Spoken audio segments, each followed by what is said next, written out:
Monsieur Raskin, bonjour. Bonjour. Combien de temps exercez-vous ce métier de boulanger-pâtissier? Écoutez, ici à Verviers depuis 22 ans, Oui. et sous l'enseigne de la boulangerie Raskin, et 5 ans auparavant pour apprendre le métier. Voilà.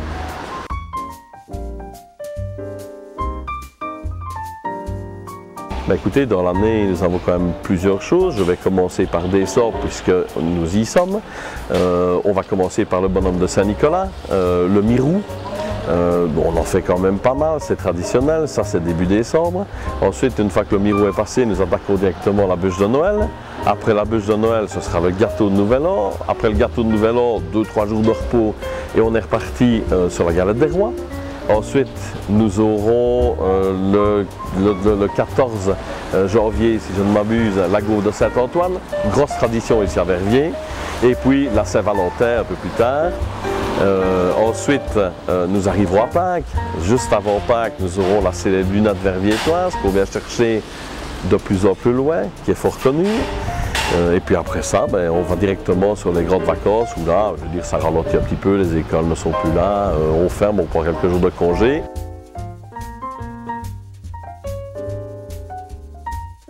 Écoutez, la douceur préférée, ce sera le bonhomme de Saint-Nicolas, j'en ai parlé tout à l'heure. Et puis, il y a le massepain cuit. Dès qu'il fait froid, le verviétois raffole du massepain cuit. Et puis, ce sera la bûchette d'abord, et puis la bûche de fin d'année. Voilà. Écoutez, pour le verviétois, nous allons ouvrir les portes du magasin, mais aussi quelque chose qu'on fait rarement, nous allons ouvrir les portes de l'atelier et vous montrer brièvement, mais de manière artisanale, comment on fait du massepain cuit et une bûche de Noël. Donc voilà, nous voici ici à la table pour préparer le massepain cuit. Je vais en profiter pour vous montrer un petit peu tout ce qu'il faut, à la fois beaucoup et pas grand chose. Voilà, premièrement ici, une abaisse de massepain pour pouvoir faire le massepain cuit, c'est notre base. Nous avons ici un moulin à hêtre pour pouvoir faire la forme. Le hêtre très important puisque c'est un bois qui peut être en contact direct avec la marchandise. Du sucre impalpable, nous allons voir la relation ici avec le massepain.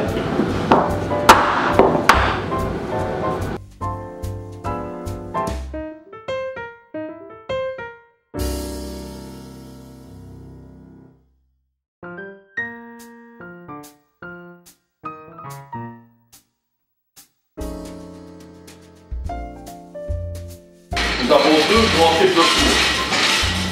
D'abord, le petit rotatif ici qu'on va utiliser maintenant. En fait, rotatif pourquoi? Parce qu'on va mettre la marchandise à cuire dans un chariot. Voilà. Ce n'est pas la chaleur qui va venir par le bas et venir prendre le massepain et lui faire un fond très coloré et très dur, mais c'est une chaleur tournante qui va venir par le dessus, qui va permettre de ne pas avoir un fond trop chargé, mais qui va quand même cuire le massepain.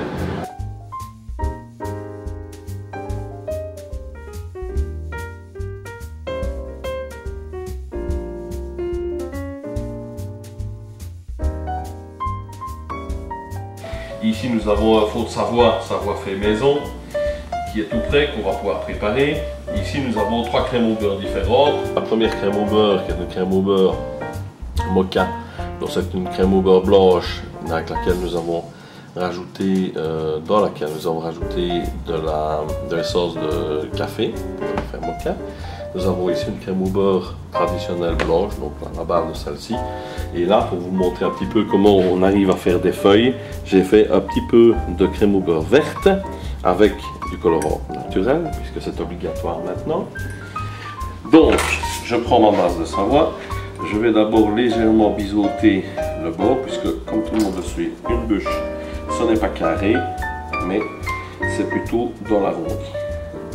Voilà, vous pouvez vérifier que le Savoie est tout frais, puisque il s'émiette. Ensuite, je place le couteau et je vais délicatement diviser en deux. Voilà, ensuite, on va prendre notre base, on va la mettre sur le Savoie. Ça, c'est ce qui va nous permettre de donner le petit goût mocha entre les deux couches de Savoie. Voilà, on n'est pas obligé d'avoir non plus une précision pour ceci exceptionnelle.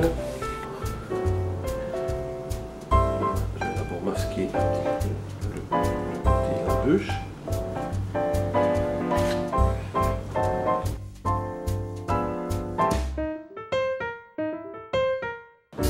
Et là, voilà, je vais réaliser la base de notre nœud. Voilà, notre poche est maintenant chargée et on va vraiment commencer le travail sur la bûche. Voilà. Là où on a le nœud, on va grepper un tout petit peu. Voilà. Ici maintenant, je vais faire cette partie ici. Voilà.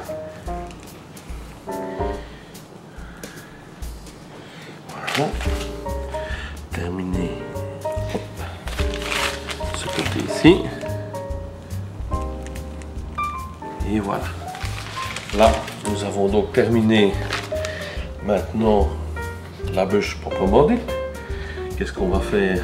On va prendre cette petite spatule ici qui est avec des dents, qui est un appareil de boulangerie qui va vraiment nous permettre d'égaliser toute la crème au beurre et de vraiment donner l'aspect bûche. Et vous voyez que je n'ai absolument pas peur de grimper un petit peu sur la vanille qui va nous permettre de réaliser le nœud. Voilà, je vais couper le nœud. Voilà.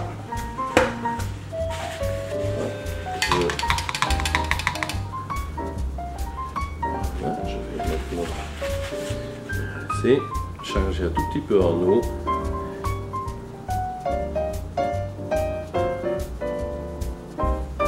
Voilà. Alors, une fois que ça c'est fait, on va prendre quelques copeaux de chocolat. Pas de trop, un petit peu. Voilà. Je vais d'abord charger la bûche sur ma main. Et là maintenant, je vais terminer mon côté bûche. Voilà. L'autre côté. Et on va s'imaginer que dans les bois, il y a du lierre. Nous allons donc réaliser un lierre qui va partir comme ceci. Voilà. Et un petit hop qui va venir rejoindre là. Voilà notre lierre. Voilà. Et donc nous allons déposer notre feuille. Hop. Hop. Hop. Et voilà. Voilà. Et voici réalisé devant vous la bûche de Noël. On est parti de notre Savoie.